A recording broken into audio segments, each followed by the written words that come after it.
Hey guys, Adam from iClimate. You're joining me in this virtual gaming facility soon to be open near London Bridge.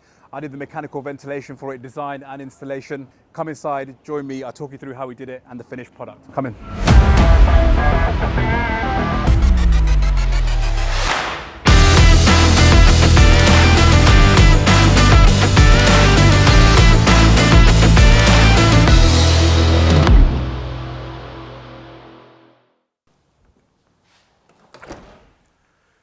Right, welcome to the interactive gaming facility to be.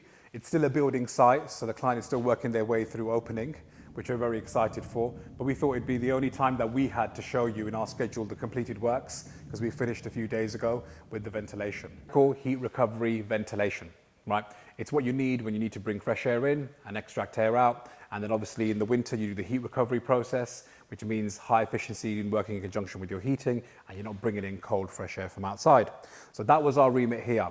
MVHR, it's a Mitsibushi 140 unit. It's the largest MVHR unit you can buy from Mitsibushi Electric, and that's what we did when we designed and spec'd the space here. There's going to be a lot of movement in gaming facilities, and we've complied with the building control and the CIBSI guidelines for fresh air and extract rates within the spaces.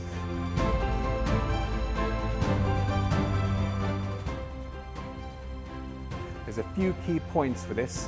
When you have an industrial unit that is constructed like this, we need to have air termination points. On the last project where we did in Farringdon, we had to go through the brick. But fortunately on this project, we utilized the front facade as termination points.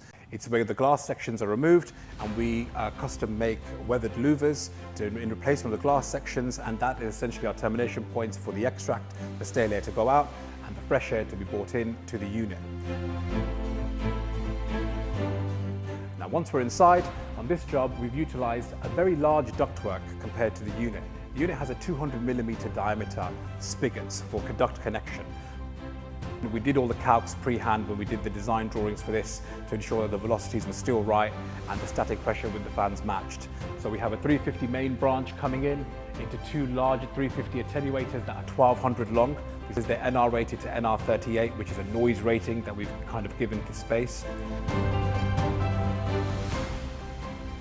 Now, as you'll see on the screen, majority of the ductwork at the front section of it is exposed with the unit. So it's easy to service, it's above the lighting detail, it doesn't catch the eye when you walk in, and we try to keep our duct rod as clinical as possible. Over here, once the ductwork runs into the back section, we've got two gaming rooms in the back here. Above the gaming rooms, we've installed some fire dampers. You'll see this is a legal requirement in buildings when air is moved through one fire compartment into another. These are not automated fire dampers, they're basically a mechanical fire damper with a lever. So they're designed to fit in the plasterboard wall. They have a single blade inside and a fusible plug or link. When that link reaches 50 degrees C, i.e. in case of fire or heat, and it melts, that damper will then shut, right? And it needs to be manually reset. Every time you have a fire damper, you must also in the ductwork install an access patch panel, so you can do your fire damper checks and keep up to date with your compliance on your commercial spaces for insurance purposes. So two fire dampers are in here. We've also got our air termination points. On this section, I designed it so that we had a fixed bar linear coming for the supply and extract. We've also got our single blade VCDs there, balancing. I put VCDs on the unit as well. So we commissioned the unit, we can really fine tune the airflow and the noise. So we can find the sweet spot for this unit, because every space is different, because every volume is different. So even though you're using the same unit with a similar volume, your ductwork and duct layouts may be different according to suit the space. And it's key to have termination points and adjusting points for the air, as many places as you can have essentially. So if you follow me through to the back, you'll see that the two closed gaming rooms, that have false ceilings on them, essentially they're plasterboard ceilings. We've used a circular air valve termination point. As you can see, if you look up into the hallway here, we have it's color matched in black as well.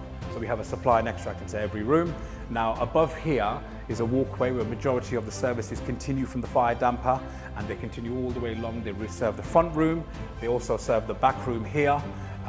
We have asked the client to install a access door hatch to lead up above into the hatch area, so we can inspect the ductwork and also easy access to the fire dampers, as I mentioned. Another key point that is essential when you have a commercial ventilation system, i.e. an MVHR, which is not just fans, You must ensure that it's interlinked to your fire alarm system. So the fire alarm contractors normally come on site and they say, Adam, how many points of closure do you have? Do I need to link to?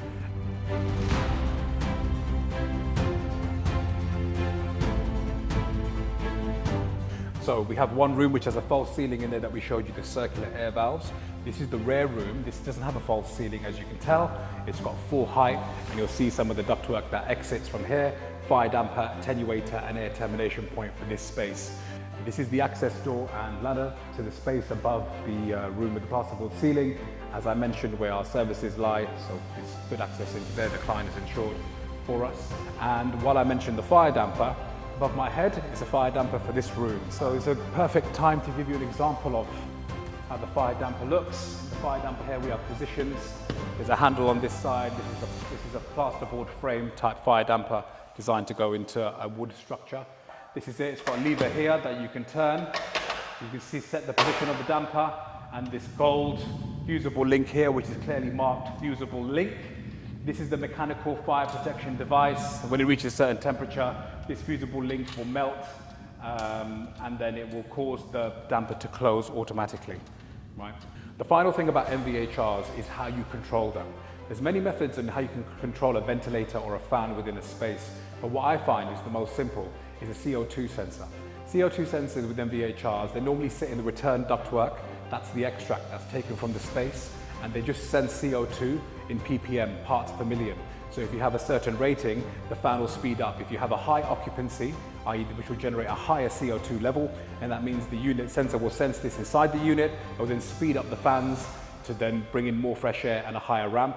If you have a low occupancy, it will run the fans on low speed until it sees that the CO2 has risen, i.e. more people are in here. It basically turns the MVHR into a self-automated closed loop self-functioning system instead of just pressing the button high or low. This is the extract run that I mentioned, running from the loft open space, comes into its fire damper, which is regulation, comes into a nice 1200 long silencer to make sure that the air exiting the fixed bar linear grill there is as quiet as can be. Put a nice end cap on it with a shoe and kept it very nice and clinical, so anything that is visible has a nice industrial look to it. It's 7 o'clock in the evening. I've got a site meeting to go to before I get to the office, and I've got to catch up on some emails and plan some stuff for the rest of the week because we've had last minute diary changes, as you do in the construction industry. Full mechanical heat recovery ventilator installed by us. It's a very nice project, and if you're ever in London Bridge, make sure you visit it. Thanks for watching.